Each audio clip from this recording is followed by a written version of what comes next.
And I would challenge people to think about when it comes to as soon as they start feel themselves turning towards stress eating, to take that little pause and identify what it is that you're actually feeling and the feeling that you're trying to avoid, or the circumstance or the discussion that you're trying to avoid, and identify it first.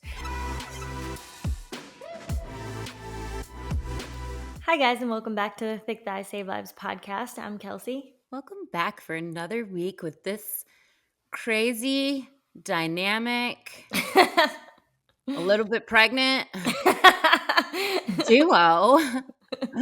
You're back from your European vacation. And I'm not going to lie, we're from sort of, I don't know, middle, lower class upbringing. I was gonna say, I thought And that's where you might be going. no, seriously, in my wildest dreams, it was like maybe we could go to Florida.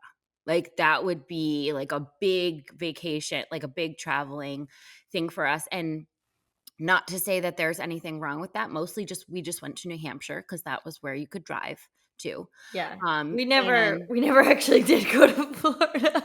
no, as we kids. never did. But like that was in my dreams. Because So it was on a plane. I hadn't actually been. All right, fun fact. I had never been on an airplane until I was in college. which is totally fine For a because volleyball trip. there is all different ways in order to express, love and experiences. And I feel so lucky with, what we were able to have, like a roof over our head, and we were able to have, mostly enough food. And sometimes it was purple drank because it was on sale. But I feel really lucky with our upbringing, but certainly we did not ever get to experience trips, overseas. We didn't even experience trips around our own country. But that is such an amazing and sort of bucket list kind of thing that I bet you never thought was in the cards for you. No, I think that it's a wild world out there, and there's so much to see, and there's so many more like cultures and experiences and things to just like get your eyes on that will broaden your perspective to so many different things, and not even just like your outward perspective but your inward perspective. And it just like it's so cool to be able to have that experience, to be able to like go places you never thought that you could go, because it is such a big world out there. And sometimes we are kind of stuck in our routine and the things that we're used to seeing and the people we're used to talking to and the experiences we're used to having. But being able to broaden that, I'm just like so thankful and excited to have had that experience and to have that just as part of my life and my journey. Ooh, baby, it's a while. Well, and you got to bring your baby. I did get to bring my baby. Yeah. It was so cool. Baby, let's go see the wild world. I'm like, wow, this baby's been to more countries than I had ever been to. What was your favorite? Croatia was my favorite for sure. Everything had its different vibe, so it was kind of hard to almost like pick a favorite, but when you get to your favorite, you kind of like, and I think it would be very different for everyone because, a lot of people would like Florence or Tuscany, or the Dolomites were incredible in Italy, which was actually a pivot in our trip because what Matt and I did in 7 days is more of a 3-week situation. For most people. For most people, it's definitely like that the ground we covered was more of a 3-week situation. But if you get 2 people with ADHD and then you Now put you're them cooking. together, you move. You're moving really fast. And so guys, what happened was we were in Italy and we were traveling down in Italy. We were going towards Tuscany, and we were doing kind of like wine country in the hills, and we had seen an opening for hiking in the Dolomites for the weather, which wasn't there before. It was a 24-hour opening, which we were now very far from. um, and headed in the wrong direction. That's north. And we were like, well, we could pivot and drive 6 hours north to get to the mountain and be able to have this just incredible experience because the weather cleared. We're going to be able to hike it. We're going to be able to see. So in a 5-minute discussion, we decided that that's what we were going to do, which, put a little pivot in where we were going and what we were going to be able to do. But we were able to see like mountaintops and just like this incredible lake that was like a dream. Like there's nothing I can The even. I've never pictures were seen anything so like that. stupid. It was like stupid that exists on Earth because That like that's real, yeah, right? that was so crazy to me. And okay, so hiking in the Dolomites, cave diving in Croatia. Yeah, actually, that was one of the first times I really felt the baby move around wildly, which was such a cool thing because, like, I think the water was cold. I was swimming, and then all of a sudden, I feel these like backflips, and I like swam over to the side of the cave. I'm like, what's Are happening we in both there? Are we both swimming? swimming? Like, what's happening in here? Upstream for sure. But yeah, in Croatia, they have a couple different caves, but one of them is called the Blue Caves, and it's actually blue inside. The rocks are blue, and you swim into the cave. Which, if anyone has ever done that, it's a little scary because you're swimming into a cave, you know. But it was unbelievable in there. It was like what you see in movies. Like I Not the have my ones like where people get stuck in the no, caves and I know you're because that's all it's a no from me, dog. It's a no it's, from me. it's Like, really cool. You could do it. You yeah, could but no, I could definitely do not. it. No, I could not. No, I could not. I don't even like going underwater. Well, you could stay above water. No, I don't You like that. You're not listening don't to like my words. I don't like any of that. It's a no. Two types of personalities I don't even like here. thinking about it. It's like giving me anxiety thinking about it. It's like, all right, and then the Eiffel Tower Um, well, we went to for Rome coffee. Oh, as Rome. well. Yeah, we Excuse me, we King's stopped in Landing. Rome. Yep. So we stopped in Rome and then King's Landing. I did get to sit on the Iron Throne and Girl, it's where you see. belong. It's You looked right at real. home. I was like, here we are, new The queen evil new queen. queen who dis. um, and like, if you guys are Game of Thrones fans, when you get to see King's Landing and you see all those shots from above, it was we took a sky ride above so you could see from like the top of the mountain. So you're So it was, basically like one of the dragons, just yes, like flying above that's exactly what it felt like. I was like, this fire. shot is like the dragons. And being able to see it from the ocean, just the high walls and just like all of the shots that you see from the movies, you're like, this is amazing. And then they have an island just off where the locals actually think it's that it is cursed, where a lot of where they do the garden walks and plot Joffrey's death and stuff. I walked through Yes. those. Oh my god. Yeah, so King's Landing that was a really cool spot. I was eating breakfast at the Walk of Shame. They've had women like just running naked.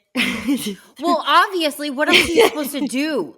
You see the stairs, you hear the bells ringing, you just strip down and go for The it. I locals mean, are like They're like, "People run through naked all the time." How many American women are gonna live out their Game of Thrones dreams by just running naked? Everybody's just like, "You know what? I know, You I gotta know. do it." You gotta do it. But yeah, that was super cool, and then, uh, from there, we went to Paris, and we got to have, midnight at the Eiffel Tower that lights up at 11 and midnight, so we were at the top when it was all lit up.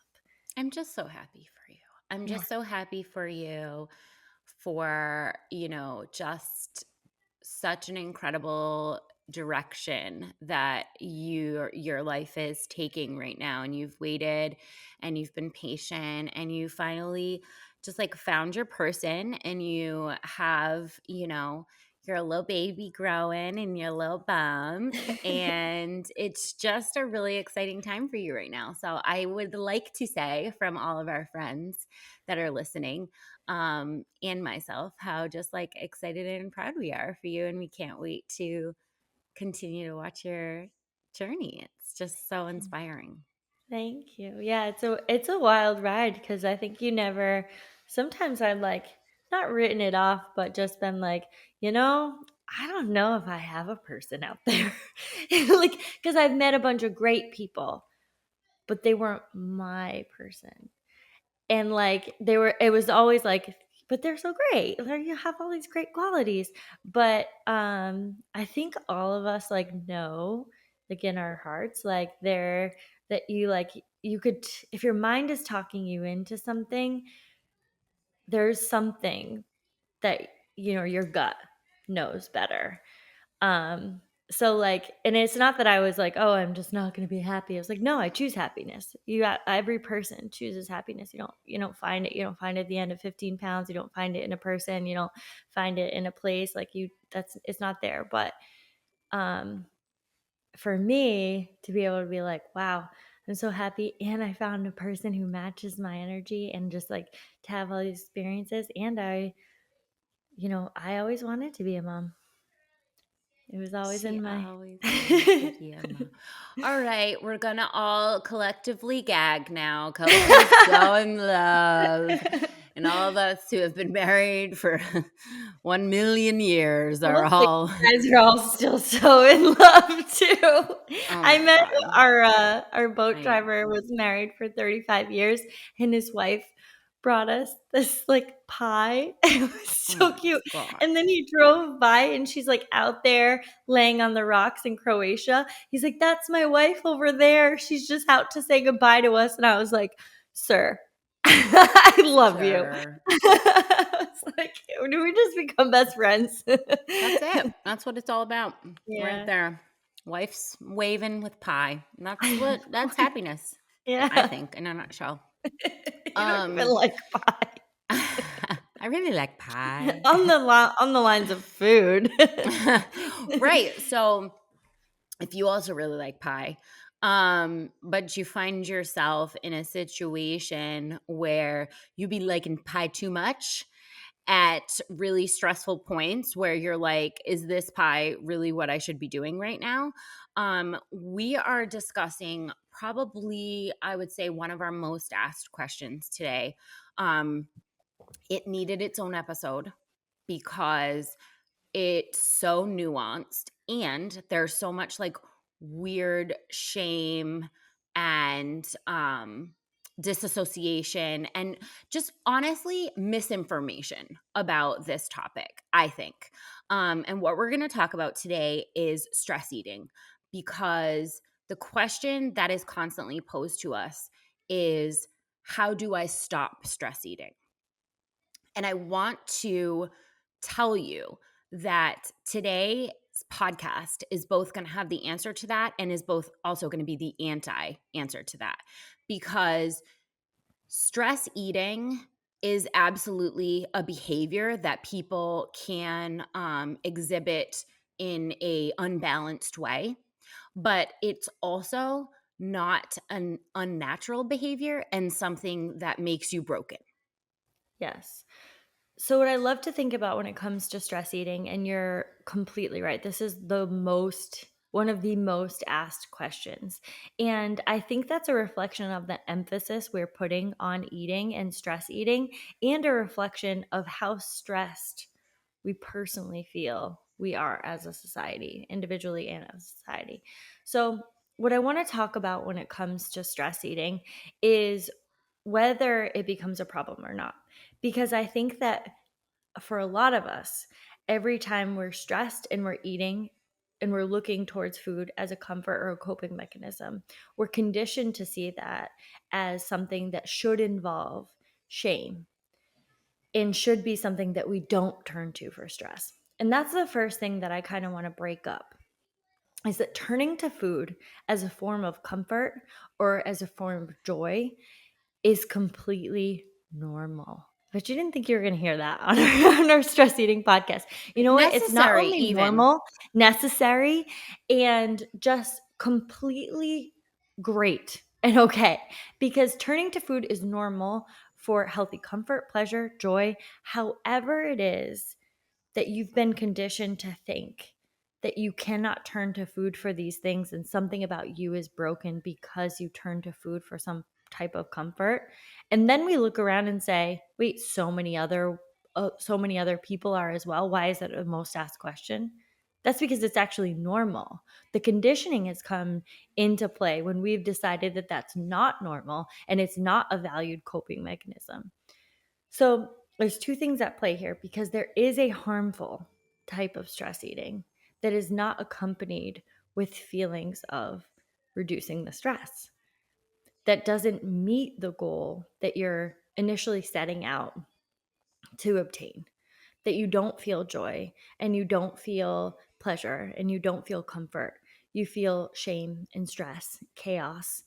Um, so I want to Guilt. paint guilt. I kind of want to paint two pictures because I think that you'll be able to identify yourself as one or two of these people. And you can be both. At this time I'm this, at this time I'm this. You've had a long week, maybe a stressful week that you've identified, and you say, like, what I really want to do is go home and have some hot popcorn, watch my favorite show, and maybe I'll follow it up with a brownie. And that feels like that's going to be comforting to me tonight. That, like how I describe that, that is completely normal, and looking for that comfort, and you're saying, like, that's what I'd like to do. Now when it comes to, I have to have this thing, I am frantically rushing for the comfort, it is my only mechanism, and it's ultimately loaded with shame and guilt. Do you see how those two things feel different? I'm frantically looking through cabinets for things. I have to get this. I have to get this in right now. I'm so stressed. The the I know I whole shouldn't. I I know I know I shouldn't, shouldn't. but Mhm. I'm gonna anyways. Yes. The And then I'll whole feel bad later. feelings behind that, and then I'll feel bad later. Now, number 1, how you're consuming that food under those pretenses of stress and being rushed, and, like, that is not an environment that's going to create comfort either way. Even if you wanna call it stress eating, if you identified, like, "This is gonna comfort me, it's gonna settle me down." Is it really? Because everything that you've just described that is it is accompanied to that are not feelings that are related to resolving stress or decreasing stress. So you have two feelings there, where, like, one is completely normal, and I would like you to think about some of those times and identify how maybe you did feel shame after. But why? Was it because it went against your diet? Was it Problem because number one. rule number 1. Was it because you've been so conditioned to think that if you turn to food as some type of coping mechanism, that there's something wrong or broken in you? Even though naturally it provided comfort for you? Because we really have to differentiate these two before we can even look at the type of behavior that you're looking to dissolve. Absolutely. I think the first step is normalizing using food as comfort. And then the second step is making sure that that's not our only Yeah. technique and our only tool in our toolbox in order to manage stress. And, when people ask, how do I stop stress eating? I want to just back them up 4 steps, because that's the wrong question. Yeah. We're not going to stop stress eating, okay? That's not going to ever happen. Stress evolution, in an evolutionary standpoint, you are going to be fighting the worst uphill battle ever if you think that being full and having enough, or a sensory experience with food, is ever going to stop being pleasurable.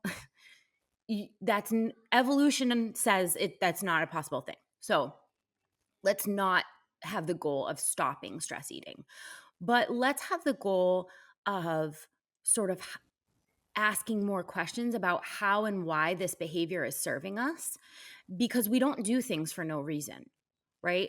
Let's back it up 4 steps and say, and ask the right questions, which is starting with identifying the specifics of what's going on when you are having a stress eating episode. Some people also refer to these as binges, because some people say they eat way more than they intended to. Or then they're comfortable with When they're oh yeah, exactly, to a point where it makes them feel sick. ill. Yeah. um and the questions, I think, is, are you unhappy with the amount of food that you're consuming when you're feeling stressed? Okay, that's one route that we can talk about. Are you wanting to change the type of food that you're consuming when you're feeling unhappy? That's a different route. And what feeling specifically are you trying to banish with food? Because there's Or such a avoid. large spectrum, right, of feelings that we want comforted. Boredom, sadness, anxiety. If we can do better at naming these and stop bucketing them all into stress, we can use that power of that knowledge to build on the tools in our toolbox, so that every feeling of discomfort isn't being addressed solely with food. Yeah. I or every feeling of discomfort isn't being solely identified as stress, honestly. Because I think that some of the things that I've discovered when talking to people recently about this type of stress that they're experiencing, and asking them to be specific about what type of stress they're feeling. Because I think in our culture, especially American culture, we go around, I'm so stressed, and it's honestly, it's become some type of badge of honor, and I'm like, how did we get here? Like like ultimately, like, how did we get here? How did we get to a place where we're all kind of just like trauma bonding all over the place with these different types of stress, and we're bucketing feelings of discomfort, or feelings that we're trying to avoid, or discussions that we're looking to not have, into the stress bucket. And I think it's really important when we're going to talk about our healing, because ultimately, if we're going to talk about stress eating, we're going to talk about healing our relationship with food, and we're going to talk about healing our relationship with ourselves. And because it goes together. We have to talk about what the stress is and identify it specifically.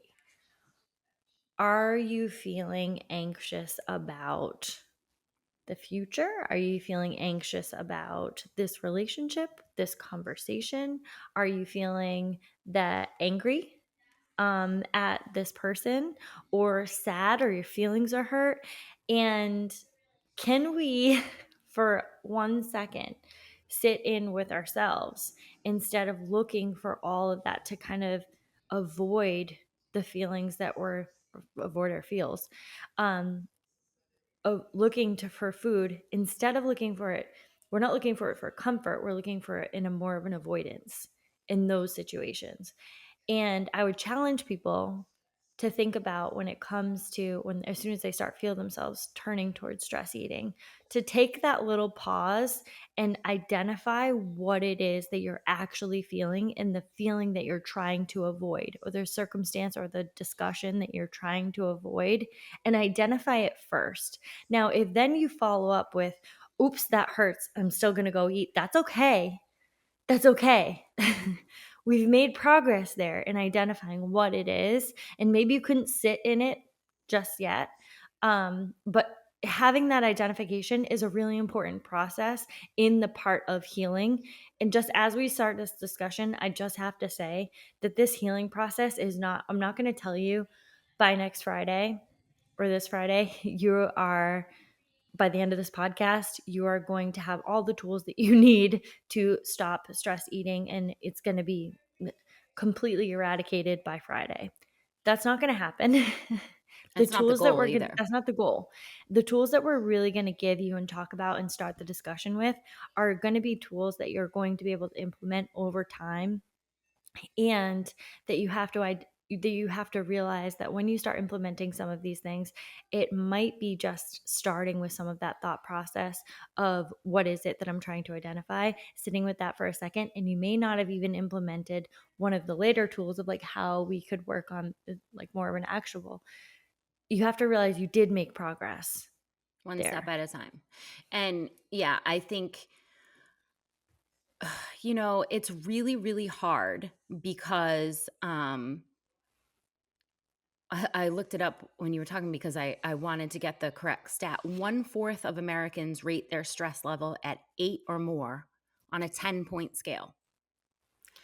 That's wild. I am wondering if we are all stressed or if we are calling anger, sadness, Yeah. anxiety, if we are calling those all the same name when they are in fact unique experiences that need to be dealt Human with. experiences. They're all human experiences, right? They're all completely normal. But perhaps we are bucketing all of those into stress, which I think most people take the backseat of, I am no longer in control. Mm. Stress is things that happen to me, and I am the receiver of them, and then I just have to deal with them. I am not in control over these emotions, and perhaps putting anger, anxiety, sadness, boredom, putting all of those into the stress category helps us sometimes to feel as if we have no control. And when we stop and name Well, them, if we have no control, we have no need to take any action, right? If you feel anger towards someone who is very close to you, they've hurt your feelings in some way, it's elicited some type of anger, then if you say, like, well, it's just in the bucket of stress, you don't have to deal with that in any way. You don't have to address the issue there. Which just kind of like it just like has us letting go of which is exactly what you said. Like it, things are always happening to us instead of us being purposeful about what is happening in our lives and how are we going to choose to acknowledge or deal with some of those, not only feelings but some of those relationships that are causing some of these feelings, and having those hard discussions that will ultimately heal us. and without that piece, without the identification of the actual emotion, the plan, I guess you want to call it, in some way of addressing that and dealing with it, all we get is in a spiral of using the one tool that we have, which is food, and because we know that's comfort. And then there is unlimited amounts of things that we can bucket into stress, and we only have the one tool. And then of course this ends up being a shameful behavior because there is unwanted weight gain or fat gain or body composition changes that come along with doing this on a repeated basis. And truly, we're not looking at the root of the problem at all. We're just simply looking at food, blaming it again, even though it's the reason why we're alive. Just looking at it like a single facet, and not and saying, I want to stop this behavior, which is eating for comfort, which is just not ever going to happen. So let's talk about a little bit of the science behind why people stress eat, because I think that there's when we say, like, you're not going to eliminate this behavior because biologically it's always going to be there. There's science to back that up. And maybe that will make people feel a little bit better about the fact that it has a place, but it's not going to be our only thing. So, when you experience any stress, it has an effect on your appetite because your appetite is completely hormone driven and stress is also hormone driven. So, adrenaline and cortisol are the two that we namely look at to identify how appetite and stress are related. And short term stress actually shuts down your appetite because that's when you get in fight or flight. That is like you're not hungry, right? If you've ever been in a situation of fight or flight, the last thing that you want to do is eat because your stomach is like in knots.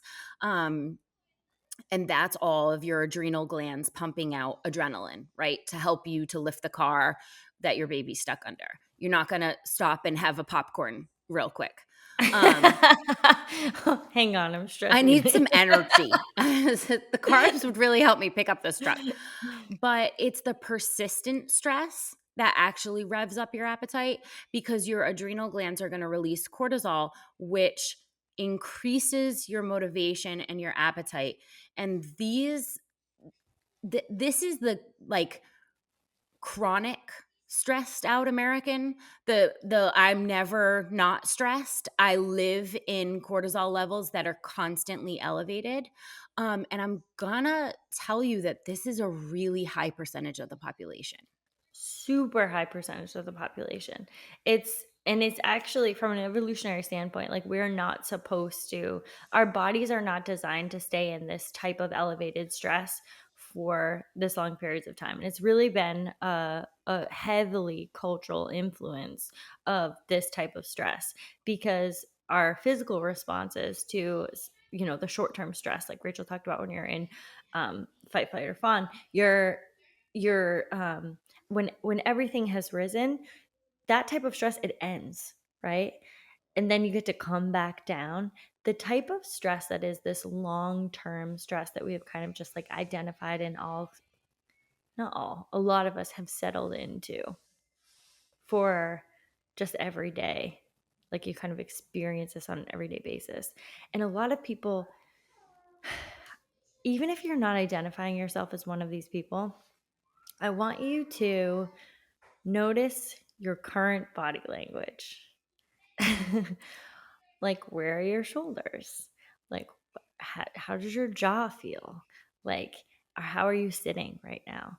Because a lot of us who have experienced this persistent stress over long periods of time are holding so much tension in our bodies and just living under that stress. We don't even realize it until you see something that says, like, hey, take a deep breath. And you're like, oh, I've been breathing for at least 20 minutes. Like, I've just been taking these short little breaths. You know what I'm saying? Or like, you just unclench your jaw. And then you start to see, like, people, oh man, I've been having this headache for the last week. I don't know where it came from, but my jaw has been locked up for the last month because maybe you didn't say something to someone who needed to hear the thing and you just clenched it and then you've been holding on to that type of resentment. I don't know. I It don't know. seems I don't I know. don't know. I don't know. You decide if that's you or not.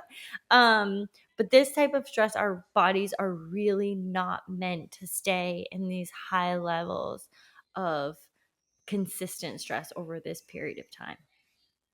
And, if you're wondering why the comfort foods are always the quote unquote, worst foods, They're supposed to comfort, be. they're supposed to be, guys. Foods high I'm in so fat. stressed on a salad. I mean, come on. So first of all, there are science reasons behind that as well, because higher cortisol and insulin levels are going to signal the hunger hormone, which is ghrelin. And you know that when the hunger hormone strikes, it is going to be more apt to lead you towards higher calorie foods to meet that demand, right? But the reason is that actually, once they're ingested, fat and sugar filled foods have a feedback attempt that does dampen stress or related emotions to stress. So they really are comfort foods. And when we're thinking that, like, this is such an unnatural behavior to address stress with food. Everything in the science says that there is dopamine being released when, and the chemicals in our brain are actually changing when we consume comfort food. So, like, even thinking about Mm. the comfort food. When you described the stressful week at work and the, like, sitting down with popcorn and a favorite show and maybe a brownie after, I bet a bunch of people, including myself, got a little dopamine hit. Because Mhm. even thinking about, ooh, that sounds nice. Yeah, like the hot, Ooh, I salty can popcorn. almost picture Yeah. myself. I've Mhm. got the blanket, I'm I was sitting gonna down, say it's the blankets really are really buttery. It's like the buttery kind, and then after, it's gonna be the warm brownie. This is where my brain went. Like, Yeah. I'm gonna warm it up, and I'm gonna use a spoon, and, like, all of that gave me a dopamine hit. It's supposed to. It's supposed to. So that's like the motivation and reward. And we get stuck in thinking that that is unnatural, but it's not. But we also get stuck in thinking that that's the only way to counteract stress. And it's also not. Because when we look at the fact that stress, or whatever you're going to bucket under stress, is inevitable, and that food is absolutely a way to deal with it, you can get caught up in the fact that, well, what, I don't have any other I don't have no other choice here. Stress equals brownies. That's it. I mean, what Well, more can I do? we're gonna talk about coping mechanisms at when we're gonna talk about the tools, but if you think about where stress eating becomes a problem is when food for comfort is your only coping mechanism or is your main coping mechanism. If at the end of this, I'm going to ask you to write a list of your coping mechanisms, but if you are having a really difficult time identifying what the other ones are, we do have a problem here.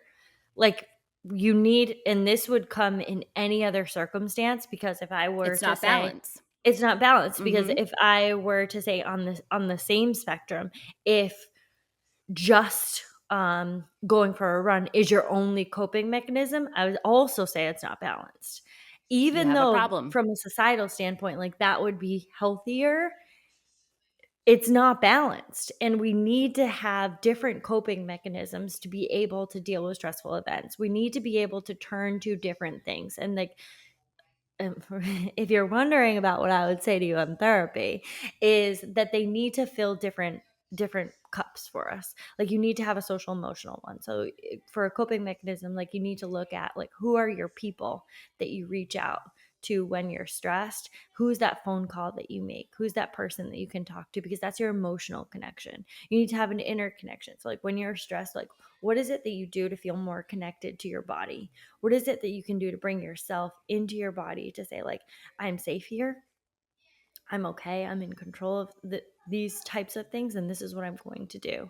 When you're looking for the type of comfort from food, that is something outside of the body, but it's also providing comfort. It's totally, completely normal, just as making that phone call to a friend, doing some meditation, doing a workout, going for a run. All of these other things that are coping mechanisms are all within your toolbox, but they're filling different cups, and they're all very necessary.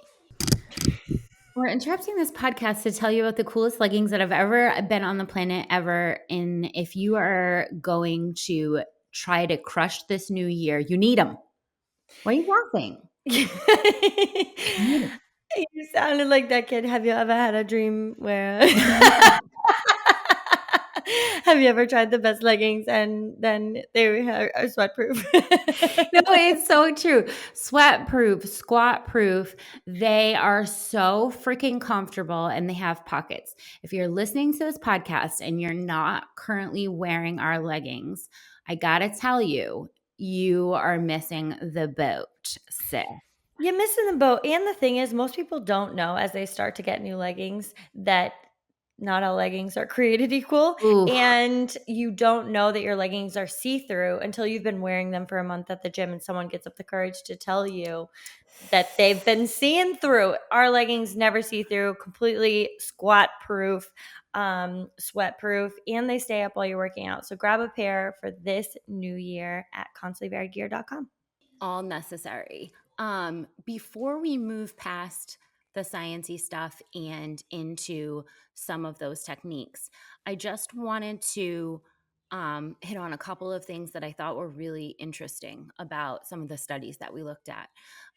First of all, research suggests that gender absolutely makes a difference in your stress coping behavior, with women being far more likely to turn to food, far more likely than men who turn to um, quote unquote more destructive behaviors, being alcohol and smoking. Shocking. They're Um, destructive in general. Literally I a mean, they're genetic. they're more destructive, like, by nature, but, like, that's why there's more men in prison, like, they're destructive. Sorry about that. Like, they go hitting fences and stuff, you know, Uh, like, that's if a woman you're doesn't go punch a door. right, this is what I'm saying. Under stressful conditions, that if you just think of it on the most basic level, the need to release stress with violence isn't typically the route that females go. And there's a reason for that. And I also wanted to highlight that there are people that are more likely to gain weight from stress eating than other people, or that are more likely to stress eat. And this is on a genetic level. So it's not only that there's social conditioning involved, and maybe your mom said, when you have a tough day, let's go to McDonald's. And that is like the social aspect of what might be playing into why you stress eat. But also, like, deep down genetically, there are people that their cortisol levels, like, they respond to stress differently. And some people release far more cortisol than others in response to stress. And the, like, physical aspect of releasing more cortisol leads to those people being far more likely to stress eat than those who release less under the same conditions. I mean, we've talked about this a million times with clients you've had, of like perception of stress, and like what could be perceived as a highly stressful event doesn't bother some people. They actually release less cortisol, and they are far less likely to stress eat. So it's, I want people to know that there's so much more going on here than your freaking willpower. Freaking willpower. Yeah. Stop blaming your freaking willpower, because you might be releasing 4 times the amount of cortisol than I am under a stressful condition. And that makes us so different. Yeah. I think it's important to note too, the conditions under which you're doing this type of stress eating are definitely going to affect your absorption of the food that you are actually consuming. So, two people who are going to, let's say, stress eat the same amount, whatever, and genetically they're different, but like they're going to stress eat the same amount. And one is followed by, like, well, you know what? That was after that brownie. It was like, well, that was a stressful week. Like, I'm all right. I'm gonna start again tomorrow.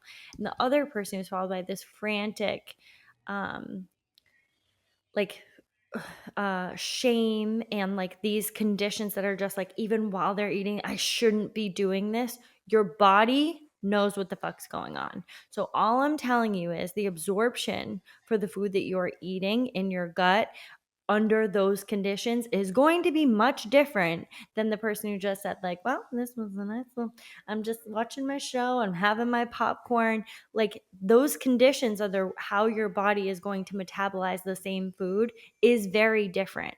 And we can't just look at it in a vacuum and say, like, well, I don't know why this person just tends to, I mean, genetically, we looked at the science, we looked at the genetics, like, we know that people are going to have very different responses. But under those same conditions, your body holds and digests food differently. That's why gut health has taken such a skyrocket to the point, because it's not the food you're consuming, it's the food that they're digesting, that is going into your body, that you're actually using. So like the absorption is so much more important than what you're actually consuming, and those conditions matter. So, not only can we not look at it in a vacuum as to, you know, all of that, but the we also can't look at it in a vacuum as the reason why I'm gaining weight is because I stress eat. Yeah. Okay. Let's talk about that. A person that's stressed out exhibits a number of Mhm. behaviors that are unhealthy. First of all, they have more inflammation in their body. Um, they tend to not sleep as well as people who are not stressed. They Which does tend what? That slows your metabolism. Okay, Like, was it direct the correlation. shot or was it the shot, which in this case, let's say you sat down and ate an entire bag of chips and now you're sitting there in shame because you're just like, this is what I've been talking about. This is why I gain weight because I do this because I sit down and stress eat an entire bag of Lay's and I am such a horrible person. Was it that? Is that the weight gain? Or was it the 10 beers before, which was a sleepless, like, month that you had because of a stressful event, um, the lack of exercise that you've had for over 6 months because you have been far too overbooked and overscheduled? Was it the amount of alcohol that you're consuming as a result of stress because that is a coping mechanism that many people turn to? All of those contribute to excessive weight gain.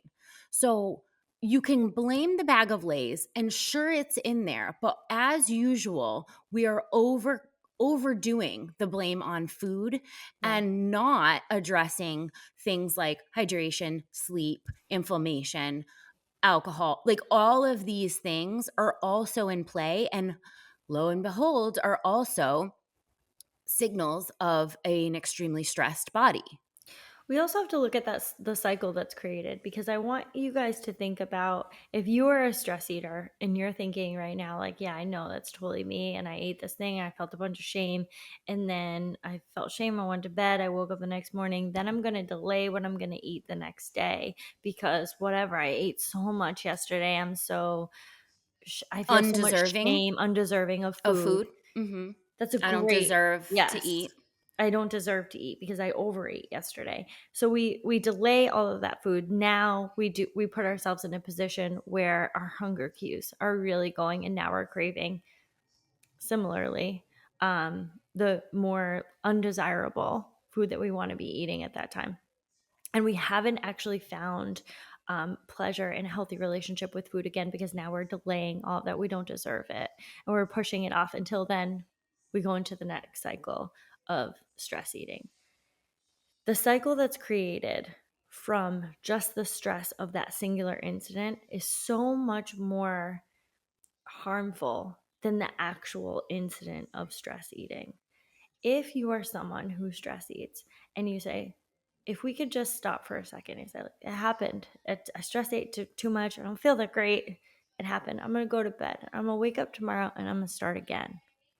I'm going to start again with my life. I'm going to eat breakfast because I deserve breakfast. It's going to be a good breakfast. It doesn't even need to be like, I'm not saying like you have to choose the healthiest thing.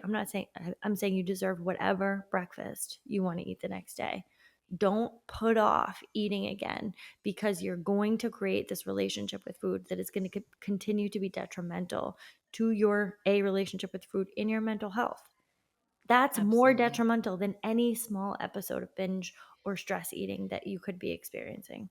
Absolutely. That just needs a minute right there. You just always, always deserve food. You, no matter what. I'm going to say that without a single caveat, that you always deserve food. And just sit with that for a minute. Um, all right, I want to talk about some techniques because we have, I think, done our best to normalize stress eating for you, and also done our best to say that like it's not the only option. Yeah. So I want to talk about for a second the experience of food and how important it is to experience it, rather than to try to ignore it by covering it with shame and guilt. Um, we talked about the person that comes home to the popcorn and the brownie after a long week and enjoys it and says, "This is my choice. I'm making this choice." And likely, what we would like to see come along with that is a mindful eating technique. Now, a lot of people associate mindful eating with only like quote unquote healthy food, right? Yeah. Like when you eat mindfully, it's like, my body needs some leafy greens right now. And so I'll just sit down to like a bowl full of leafy greens that I'll eat during my favorite show. That's not what mindful eating means. Mindful eating means paying the fuck attention to what is going in your mouth. It doesn't matter Yes. if it's chips or leafy greens. It's just the fact that you're present, you're aware, you're tasting it, and you're experiencing the food. Because when you're looking for the comfort, that's actually what you want. You want to experience the food so the dopamine releases. But the problem with why so many people overeat when they stress eat and they end up with the whole bag when they meant to eat a handful is because they've not experienced any of the food. The dopamine has not released because it's all the shame and stuffing in my mouth and like I'm not going to pay attention at all. It's rushed. It's It's chaos. all rushed, it's Yeah. chaos because it's like this isn't what I want to be doing. You missed the dopamine hit. And so the food keeps going in because you're still waiting for the dopamine hit to come. And had we backed up 10 steps, said, I'm going to do this and this is your choice, and I'm going to savor every single bite, I'm going to chew it, I'm going to experience the salt, I'm going to experience the sugar, this is my favorite food, and I'm just like all in the gooiness of the mac and cheese. um, I'm going to tell you, you're going to eat less by default of that food. And it's actually going to give you the stress relief that you ate it in search of in the first place. Yeah. I really love that one. I know you are great at mindful eating, so I was excited for you to kind of just talk about that experience because when you say the gooiness of the mac and cheese, I'm like, she does enjoy her mac Oh and my cheese. God.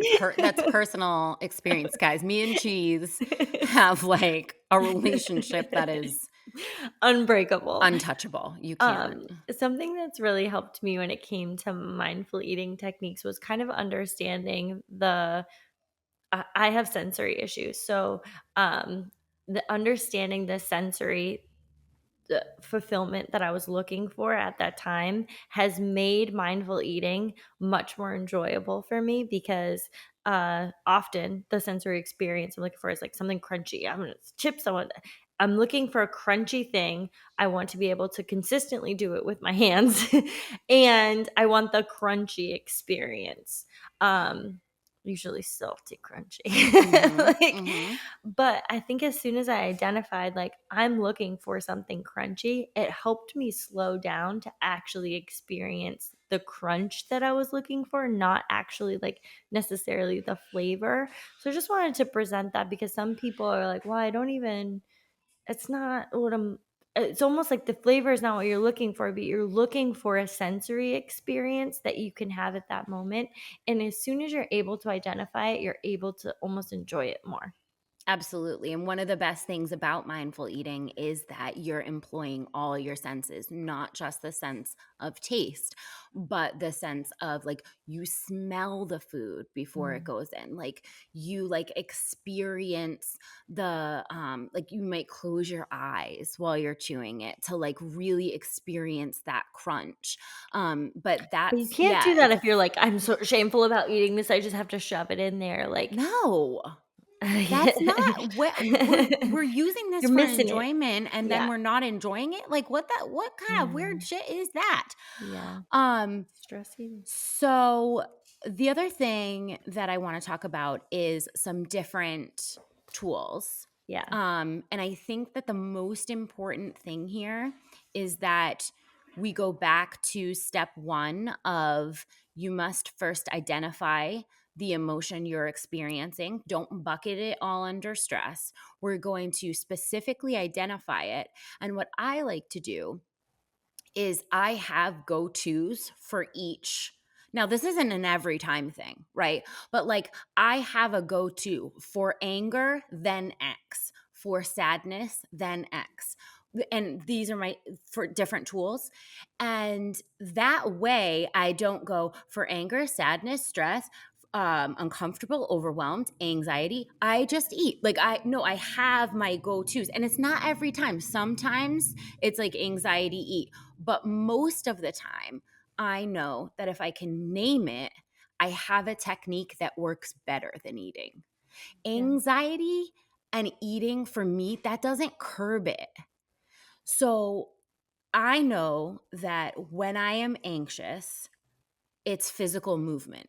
That's Mhm. what helps me best. So if I can identify, oh my God, I'm really anxious right now, not stressed, not stressed. I'm anxious. I know I go like, okay, flip the switch. Anxious equals physical movement. That does not have to be a strenuous workout, guys. It Yeah. can be a walk, it can be yoga, it can be a strenuous workout. But I know that I have to move and release the anxiety. That's what works best for me.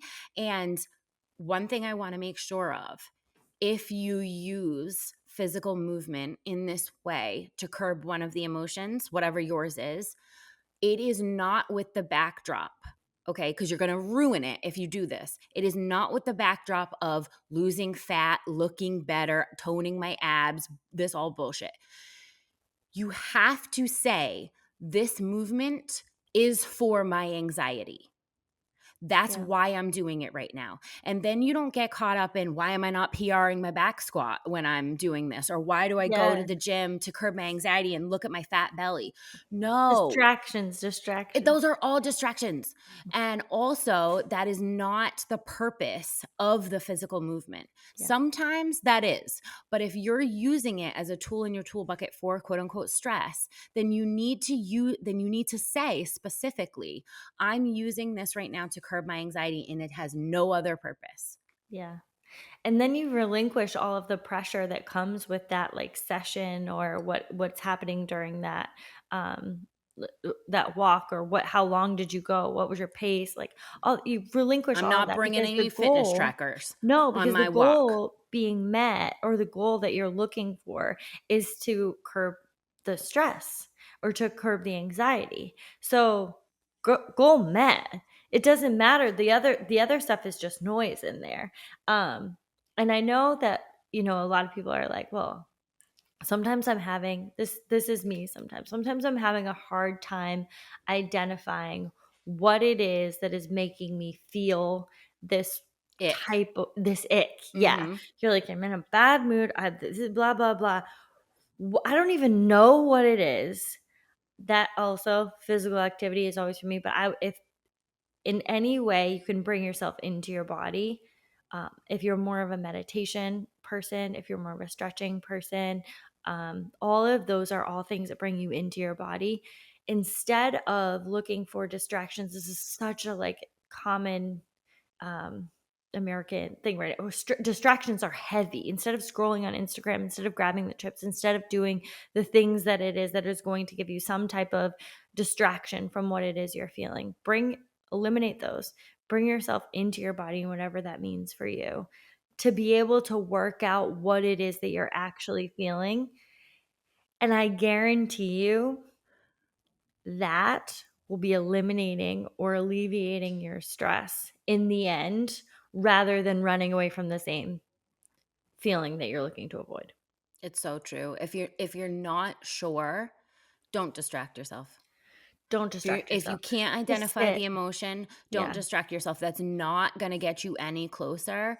And yeah, there's a million different ways, to sit with yourself to better understand your human experience. And grabbing your phone to scroll or grabbing a snack to eat is definitely just ignoring, Yeah. all of I'll those. be honestly, like, I'll be like, "I don't even know. I'm just so angry. I'm so something. I don't even know what it is." I'll be halfway through a workout and I'll be like, "Oh."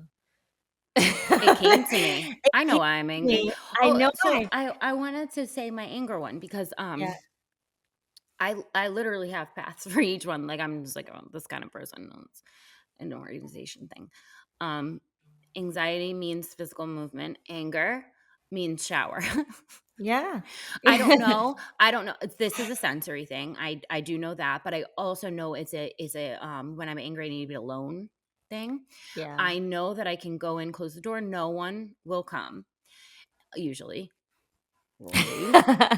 Um, and what I can do is have a moment to either have like an actual argument out loud with, you know how I do that, I or a shower know. argument where it's all in my head where I'm like giving my points and they're giving theirs and I'm giving them better. And you know your shower arguments. Yeah. Yeah. So anger equals shower for me because I can both get the alone time, the sensory experience of the water, and which is like hot for me. And then I can also argue out my point. And then um overwhelmed, when I can identify overwhelmed, which I often bucket as stress, but like if I Mhm. identify I am overwhelmed right now. Nap. That's the Yeah. that's where it goes. I go nap when I'm overwhelmed. And when you have these like other routes, it's not always walking to the cabinets. You know what I Yeah. mean? It's like walking to the shower, walking literally outside, walking to go take a nap. Like these are just it's but you have to like be able to identify it to even get to the step of like what will I do in response or what works best for me when. You know what I mean? And it's always going to be different. But I'm telling you, it's just these are the ways in which you can start a path of you don't have to think A that different the thing comes in and then you have like this automatic response already preset. That always helps me. Set it and forget it, you know? Yeah, I mean, you're a planner. I am. Planning, makes you feel more settled for sure. And I think people who are planners definitely are going to identify with some of the things that you said. What I would like everyone to do right now or at the end of listening to this podcast is physically write down what your coping mechanisms are, what, like, write them down, and there should be several, and food can be one of them. This is It the should only be. stress eating podcast that you're gonna listen to where we're going to say that food should be on your coping mechanisms, and it's completely normal and, perfect that it's on there because it's gonna be on everyone's. But identify what some of the other ones are and making sure that they look a little bit different. And if you're seeing kind of a theme, which is okay if you do need balance, but if you're seeing kind of a theme on what your coping mechanisms are, I know there's always a theme for mine. It heavily geared towards some type of movement. Um, that's calming for me. But I have other ones, and I work on developing some of the other coping mechanisms that haven't come so naturally to me. And we can there's so many reasons why coping mechanisms are natural to you. There's so much life experience, trauma, reason, like for every single person, of why when you feel stress you maybe don't reach out to other people. That's me. When I feel heavy, when I feel stressed, I pull away from like people and I say, like, I'm gonna figure this out, and when I come back I'll be all set. But something that has been on my personal growth list is being able to know that there are other people in my life that are our safe spaces, that when you feel stressed, you can reach out. when you feel sad or when you feel angry or when you feel like you don't know what to do, you can reach out to those people. They're safe spaces that you're able to just say, like, I don't even know yet. I haven't figured it out. Is that okay? That's my uncomfortable. Mm, When I identify uncomfortable as my ick, it's call someone. mm, And mhm. I have identified that uncomfortable means that I've forgotten who I am, or why I'm valued, or why I matter, or I've done something that I'm not proud of or something. That's uncomfortable for me. And calling someone who can remind me, Knows you. and Yeah. they don't even have to say, they don't have to say anything. They just pick up and say, "Hi." That reminds me my value in the space of my life, Mm. who values me, who loves me, and And why that they know who you are. they know This who I am, this even if one I don't right now. thing, yes, 100%. This one thing didn't change this, like, lifetime of knowing who you are. Sometimes that gets in our head, right? Like, I think a lot of people be like, "Well, I did this one thing that makes me a horrible person," and you're like, "Mm, Are you sure? are you sure about that?" Because I can name like 4 dozen things that I can dispute that with. I've got a lot of evidence against that. Yes. But, I know that people were thinking that the techniques were gonna be like, put the Oreos in the highest cabinet, or don't buy the Oreo. Like, you Yeah. know what? Although I highly value having readily available food that meets your nutritional goals, I don't want to ever tell people, just don't put that in your house if you don't want to eat it. Like, okay, yeah, that sounds good. If you don't want to eat it, don't buy it. Okay, that's fine. But also, let's not kid ourselves that every single thing that we could ever want to eat is a DoorDash away. So like that's not going to I be know. the end all be all. You know what I mean? Like, I think that if you are a chocolate lover, saying I'm never going to put chocolate in my house and that's how I'm going to curb this is just, it's short-term thinking. It's Yeah. short-term thinking. There's going to be a point where the chocolate lover gets to the chocolate, and it might get ugly if it's not been for a while. That's why I'm not for that. Yeah.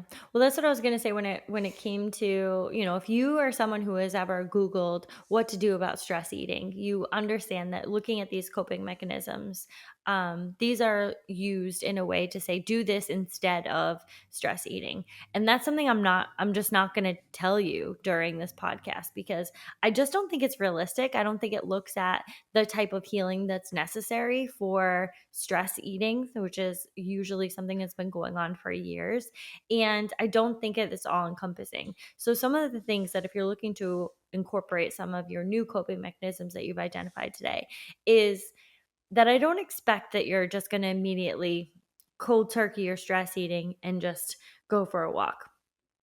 I just want to say add. So if you're looking towards stress eating, but one of the other things in your coping mechanisms is to call one of your people at call on your people as well as some of your stress eating. So if you're looking towards stress eating and you're involved in that right now, maybe you want to go for a walk after, but it's not going to be a cold turkey situation where it's Always like add. always Always add. add rather than subtract. We've done a whole entire podcast on why your brain likes that better and why it's so much more effective in the long term. Ways you can add, not things you can take away. 100%. And I think that will be so much more effective for you knowing that you did incorporate some of your coping mechanisms without having to say like I didn't stop stress eating by Friday. Ugh, the horror, the But monstrosity of you. and you did incorporate some of your new coping mechanisms and I'm so proud of you for that. Yes. Let's just change the language here. It's a game changer. It's a game changer. So, I'm sorry that we don't have any like lock boxes to link for you where you put your snack in a lock box and then like an animal and then like see if you can like Get it out. get it out with like the tools on hand. I'm sorry that that's not the kind of podcast that it is, but I really think that if you Healing use is some so much sexier. it's dude, the lockbox versus like identifying your feelings. I mean, what level are we considering ourselves to be at intelligent wise? Like we're going to put food in a lockbox rather than saying like, am I angry right now? Yeah. um but I really think that some of these techniques are going to be game changers for you. And so after this podcast is done, please make a time to sit down and list coping mechanisms that release dopamine hits for you. This is going to be a unique list, and it's also going to include food if you're a human being. So let's do that, and let's focus on naming our emotions, and then let's take it from there. Let's get some tactics that are wide reaching and a full ass toolbox. And then it won't feel so desperate Yeah, when you need to reach for the bag of chips. 100%. The last thing I just wanted to tell you guys is like, it's not that serious. And I really think like there are times that we really need to just tell our like lock that in for ourselves because like when you're hyper focused on things, it can seem like the biggest, most serious thing. And it's just like, oh, well, I ate 2 cheeseburgers. It's not that serious. Over It's the course of really your not. life, The damage that you're those, doing by making it that serious is mm, worse than the damage of whatever you ate to your body. It is. say that again. I'm Say saying, it again. How big a deal you're making 2 cheeseburgers after a stressful day in your mind is far, far more damaging than what those 2 cheeseburgers would ever do to your physical and mental health. yeah, Please. 100%. Like we have to reel it back. We have to reel it back and put it in perspective here. So hopefully all of these tools were helpful for you guys and that you can think about some of the ways in which you are going to start some of your healing inner relationship, some of your healing relationship with food. Because if you've made it this far in the podcast, you know you need to heal that relationship with food. Honestly, I think everyone does. Social conditioning's rough. But we love you guys and we'll see you next week.